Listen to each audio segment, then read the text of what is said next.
So moving on to our next speaker, very happy that John Plevris is here to join us today. So he's a professor and consultant in gastroenterology at the University of Edinburgh. John has research interests including liver cell biology, bioartificial liver support systems, in vitro models of NAFLD, endoscopic research, and in particular research into non-invasive methods of investigating GI and liver disease. He works on advanced therapeutic endoscopists with special interest in endoscopy and liver disease. He's the editor of two books, Problem-Based Approaches to Gastroenterology and Hepatology, and Endoscopy and Liver Disease. So thanks, John, for joining us. The talk is entitled Volatile Lumbic Analysis has potential to non-invasively and accurately stratify patients with non-alcoholic fatty liver disease. Over to you, John, and thanks for joining us again. Hello, my name is John Plevris.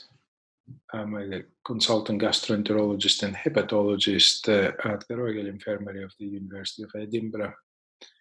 I'm delighted to participate to the Breath Biopsy conference organized by Allstone, and I'm grateful for inviting me to give this presentation on volatomic analysis in the context of liver disease and particularly non-alcoholic fatty liver. There is no conflict of interest.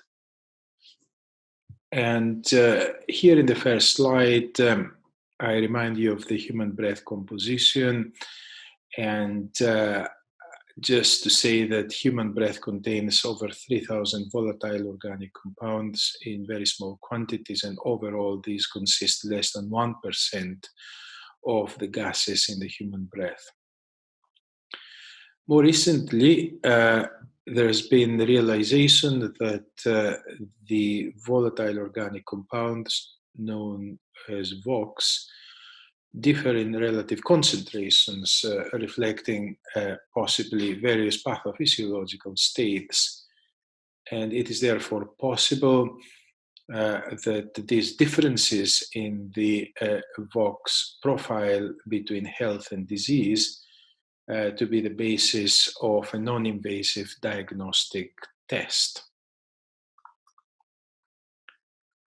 In the last 10 to 15 years, there's been quite a lot of research in VOX and disease, and this interest obviously is increasing as the technology is getting better, more accessible, and probably more economically viable.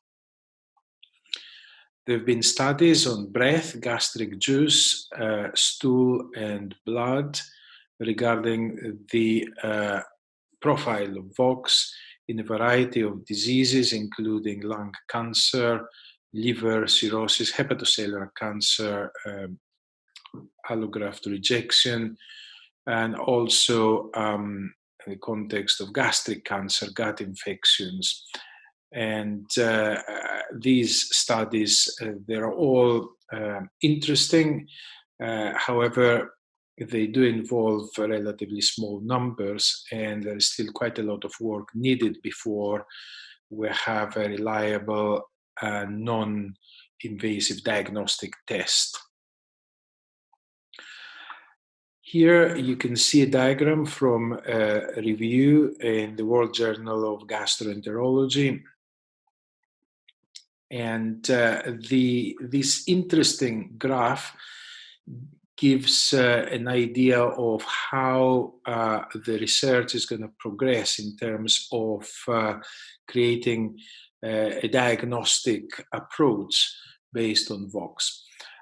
There are in general two options here. The first option is the so-called classical analytical technique of GCMS, by which a chemical characterization of the compounds is possible, is a technique that is very reproducible. However, it is time-consuming and the cost is pretty high. In contrast, a different approach is that of the so-called eNose technology, which involves gas sensor arrays. And these gas sensor arrays give a composite idea of the VOX And these VOCs create an electrical signal, which then by bioinformatics can be transformed to what we call a breath print or a breath signature. This technique has the advantage of being a lot more quick, and of course the cost is a lot lower. Having said that, this requires a lot of bioinformatics to ensure that the technique reliably diagnoses disease. In the context of liver cirrhosis, a number of compounds and molecules have been identified, and you can see this on the left. And here you can see the corresponding metabolic disturbances. For example, ammonia is alterations in the ammonia metabolism reflect the altered urea cycle. You can see this substance here, the trimethylamine, which is reflecting reduced hepatic catabolism or increased degradation and absorption of a number of dietary factors. And the intestinal microbiome may play a role to all this. The ketones, which are very important compounds in the context of the metabolic syndrome and non-alcoholic fatty liver disease.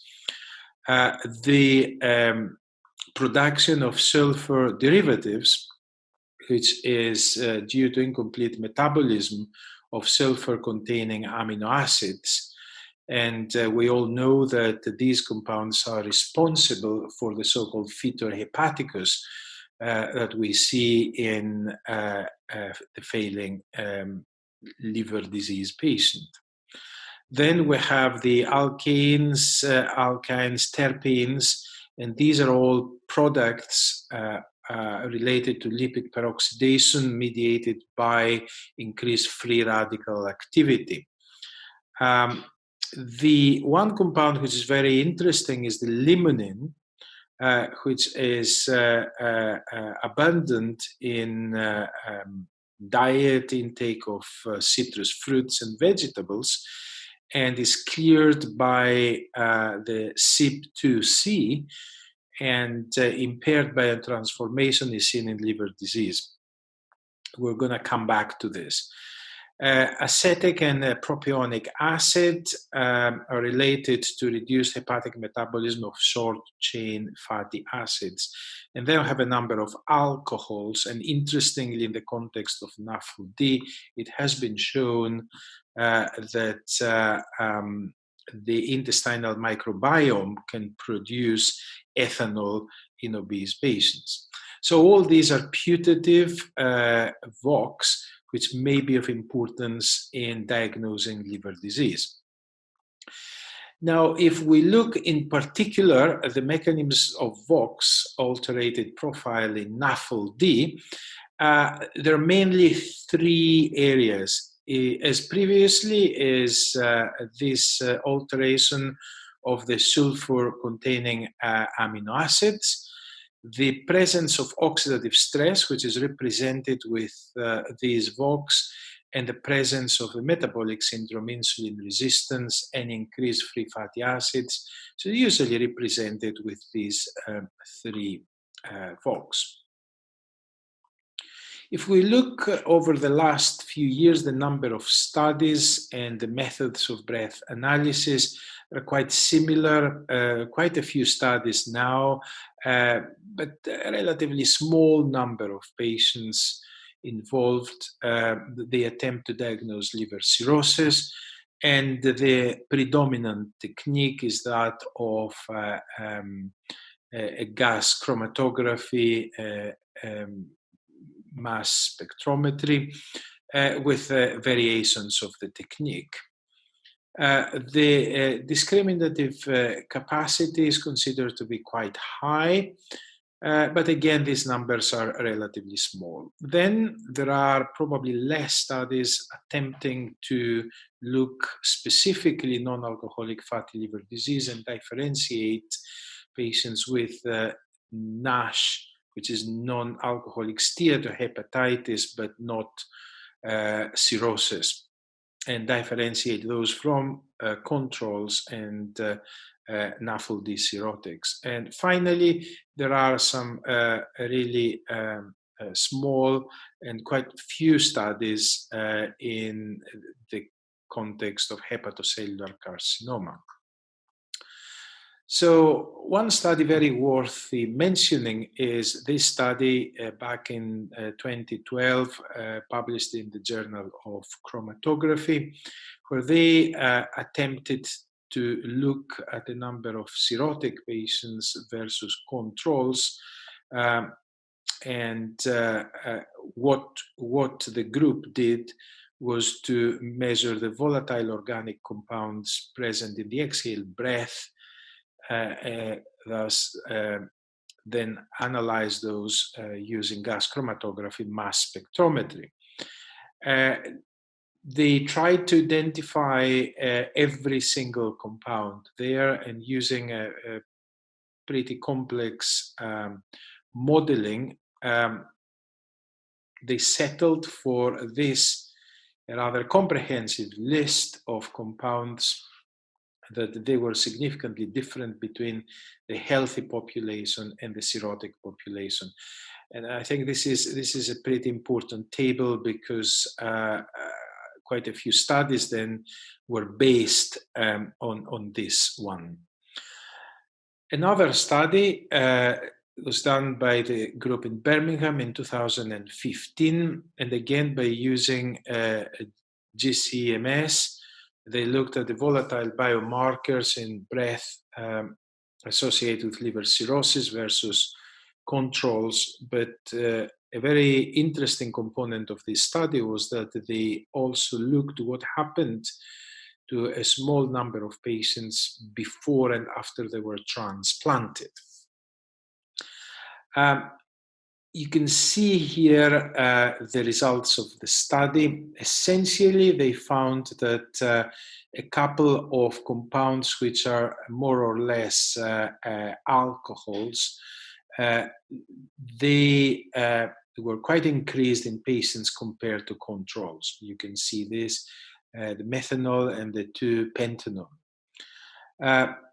This compound here, the 2-butanone, was again increased in patients compared to controls, and this is a ketone type of compound. Again, they looked at disulfide related VOX, and there was a difference between patients and controls, as you can see here. And finally, they looked at the D-limonene, which is what we mentioned previously, and they found a very significant difference between patients and controls. So there was a lot of accumulation in patients with liver cirrhosis.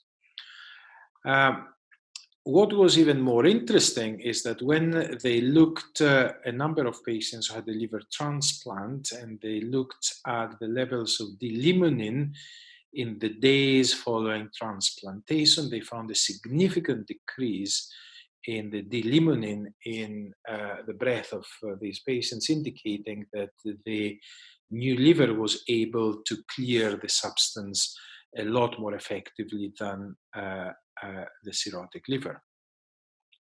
Another study was published in the Journal of Hepatology, and in that study, they looked for non-alcoholic steatohepatitis. And what was really interesting there, they found that there were 3 compounds were the most discriminating in the diagnosis. And these compounds were the N-tridecane, this methyl butanonitrile, and the one propanol.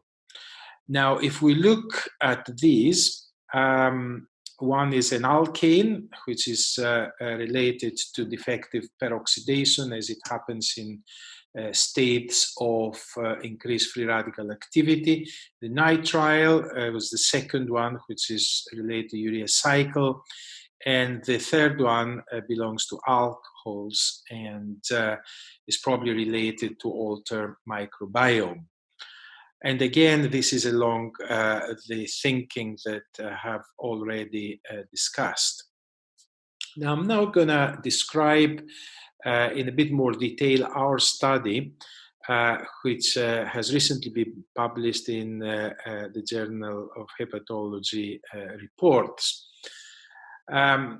And the title of this study is The Volatomic Analysis Identifies Compounds that can stratify non-alcoholic fatty liver disease. In essence, what we did, we took breath samples from 15 patients who were cirrhotic, 14 with non-cirrhotic NAFLD, and 14 healthy volunteers. And the methodology we used is a well-established one, using Tedlar bags, and subsequently we analyzed the breath by gas chromatography mass spectrometry. And we identified a number of compounds that may be able to separate various stages of non-alcoholic fatty liver disease. If we look at the characteristics of the groups, you can see that there's been little difference in terms of demographics between the NAFLD cirrhosis and non-cirrhotic patients. As one would expect, markers of fibrosis, they were much higher in the cirrhotic group compared to the non-cirrhotic. And the laboratory parameters, again, were more compatible with the presence of the metabolic syndrome in both groups. And of course, in the healthy control, they were a younger population and had much less body mass index and other demographics. The technique we used, it was pretty standardized, and it was performed by an established commercial laboratory in the Netherlands. The chemical identification has been quite tricky because trying to do untargeted GCMS is quite difficult. So we performed the semi-targeted, non-quantitative approach using the paper I have already mentioned in the Journal of Chromatography. And we looked at more or less for all these compounds they had identified in that study. Now, what we found, as you can see here, 7 VOCs, which were quite different between the healthy population, those with non-cirrhotic NAFLD, and those with NAFLD cirrhosis. And again, if we look at those, there was the styrene, the acetone, the isoprene, the A-terpinin, the acetophenone, the D-limonene, and the dimethyl sulfide. So the same compounds more or less come up. And if we look at those in a bit more detail, you can see the styrene essentially is a toxic compound which is found in the air, and it's been metabolized to a more toxic metabolite in the lung and the liver. The acetone is a ketone body, and the acetophenone is another ketone body, and these obviously reflect defective fatty acid metabolism as it happens in diabetes and metabolic syndrome, so no surprise this is found in NAFLD. The isoprene is related to gut microbiome dysregulation, while the A-terpinin is related to lipid peroxidation oxidative stress.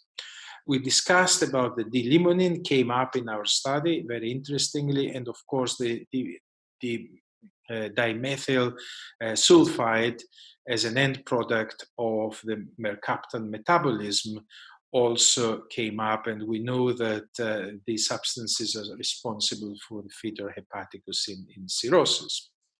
So from those 7 compounds, the area under receiver operator characteristic was only these three, actually, that they would reliably differentiate patients with NAFLD cirrhosis versus those with non-cirrhotic NAFLD.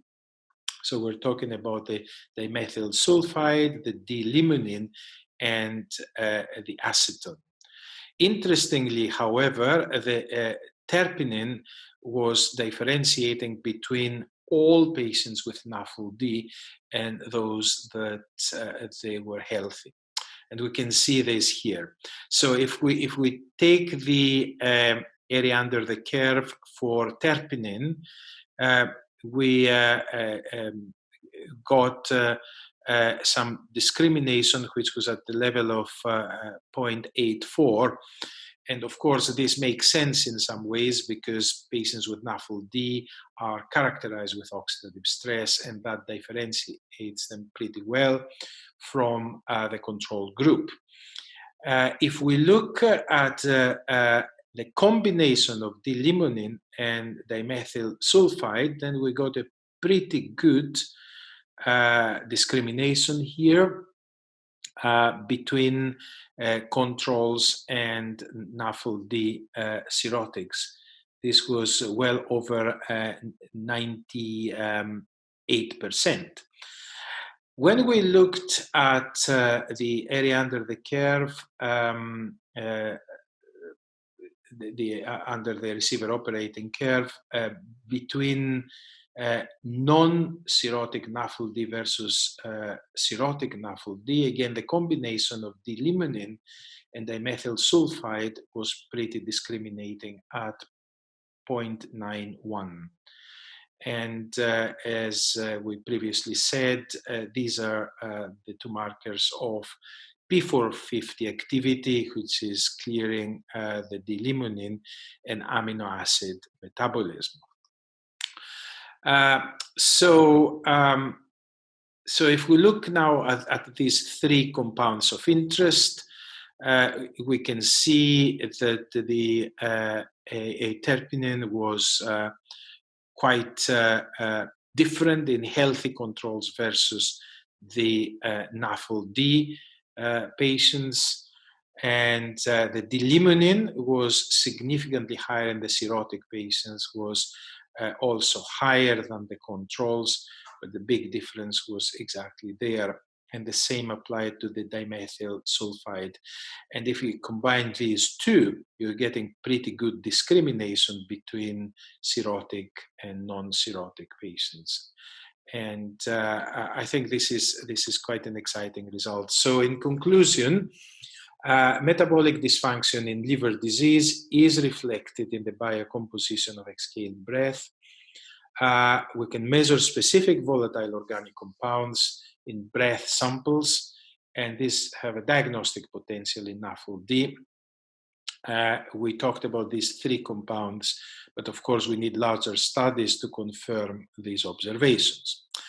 Now, very briefly, I'm gonna give you a few concepts about the eNose concept.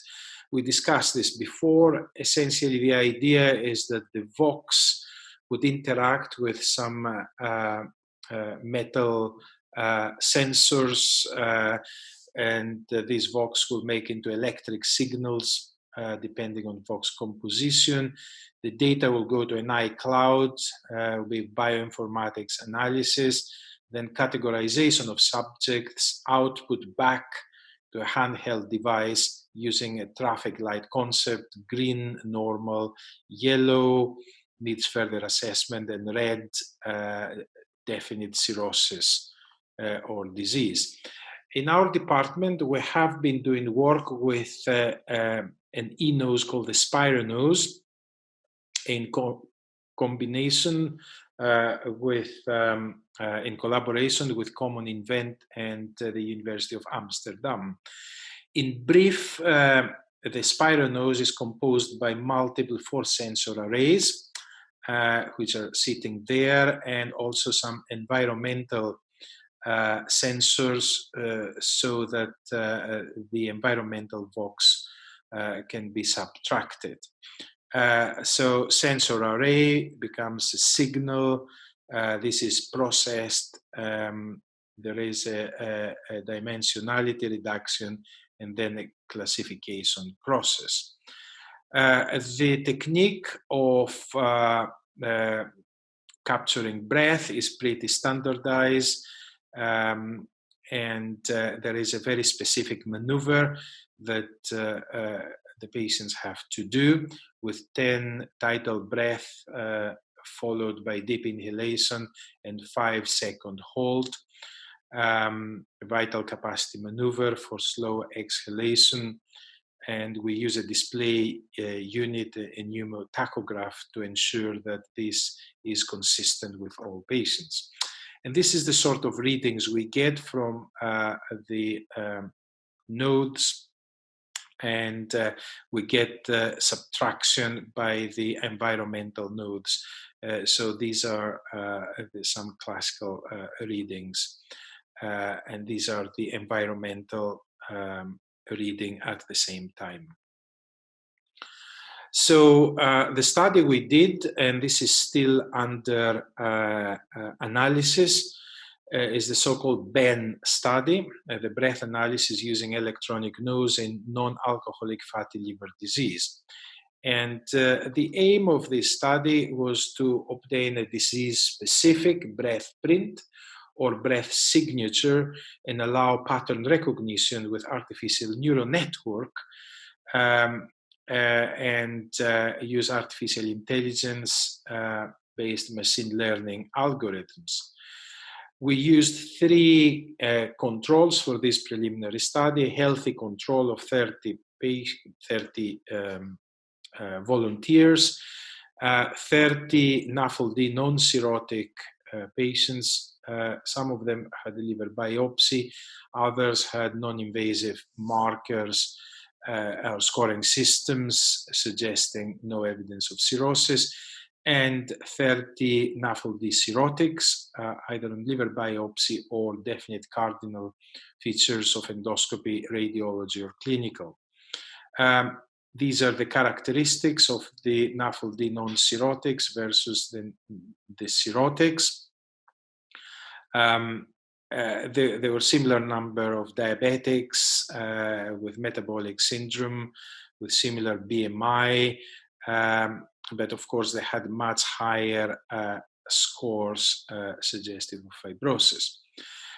We used a rather complex analysis, aiming to go for a principal component analysis and the best fit model. Our study was very promising with regards of separating cirrhotic patients. You can see them here from a cluster of controls, and that was very clear cut, no doubt about it. So the eNose was very successful doing this. However, when we tried to look into differentiating non-alcoholic fatty liver disease who are not cirrhotics from those that were cirrhotics, we got a pretty dense cloud. With yellow is the non-cirrhotics and with red there are the cirrhotics, and these are all the points that we got from the electronic nose. And obviously we're now going through a pretty complex analysis to see whether these 2 clouds could be separated. Metabolically, this is quite difficult because I suspect that there is a lot of noise from common compounds that they are present in both non-cirrhotic and cirrhotic population. And we have seen this more or less in the GCMS data, where, for example, markers of oxidative stress, there are likely to be present in both of these groups. So therefore, so far, we have not been that successful in separating the 2 groups. So probably what we need to go next is for a more liver-specific customized eNose, the sensors react only to the VOX chemicals specific to liver disease. And in that respect, our GCMS data has been very informative. And once we go down that route, then of course the strength lies in numbers, and a multi-center study is very important for validation. Thank you very much. Excellent. Thank you so much for that. That was fantastic. Thank you. Thank you. I think what's really great actually is, for these particular applications, we're seeing, across different studies, across sampling and analytical modalities, the same things popping out time and time again. And there's a biological rationale behind it as well. So I think that is very, very exciting, actually, and doesn't happen a lot in the breath fields.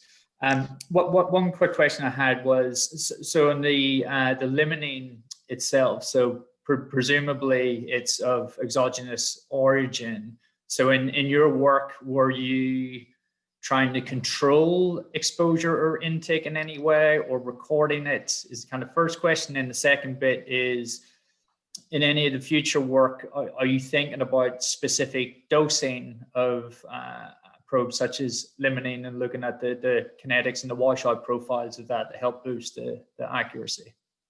Yeah, I mean, I will start with the second one.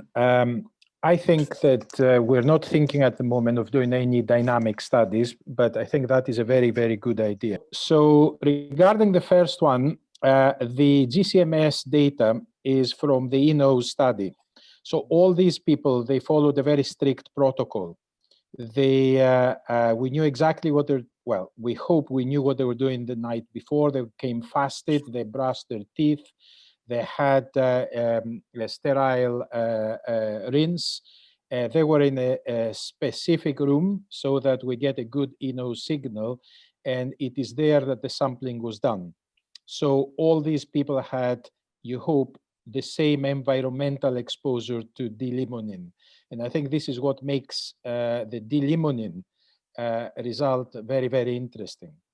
But I would probably agree with the suggestion that the dynamic test may actually provide even more information, particularly in the cirrhotic group.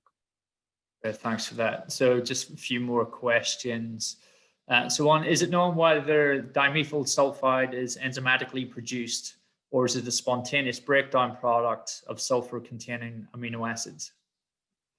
Well, I think there are probably the microbiome must play a role into this, and this is recognized. And the second thing is that in liver disease, some amino acids, the metabolism is pretty defective. And so you get sulfide products as a byproduct of defective metabolism. I think these are probably the two sources, but it's not very clear. Okay, thanks for that. Next one is, how do we interpret downregulation of alpha-terpenine in NAFLD and cirrhosis? Yeah, I think this is very interesting. I don't have a straight answer to this. Whether it is again, this product is cleared in a different way, I don't know. It is something that is very interesting. I noted this as well, and I don't have an immediate explanation. Probably a biochemist looking at the complex interaction of pathways may be able to work this out. That's great, thank you.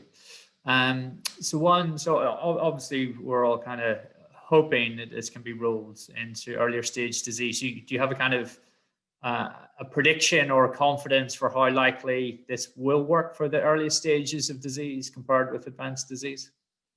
Well, I think there are two issues there. I think that in NAFLD, there is a very, very high metabolic milieu, which is defined by the metabolic syndrome, the diabetes, the oxidative stress, and that is a noise. The metabolic milieu, I think, is a problem. And particularly with the ENOS, it's like having, if you like, a radio that you try to listen to 5 channels at the same time.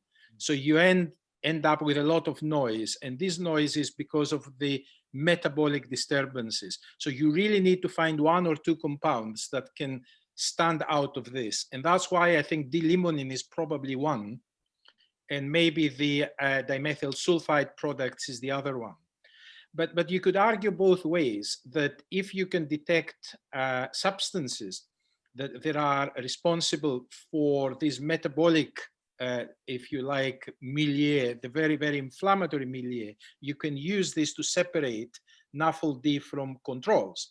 And you can argue that this is equally important, because we have heard in the previous very, very nice talk that we have probably 100 million people in the Western world with liver disease with NAFLD. And it's equally important to know which of these people really do have NAFLD in the context of obesity. And it's important, even that information is important. And of course, even more important if we can stage non-invasive liver disease. Brilliant. Thanks so much. We got to call an end to it there. Thank you again, John, for that fantastic talk, and look forward to speaking to you again in the future.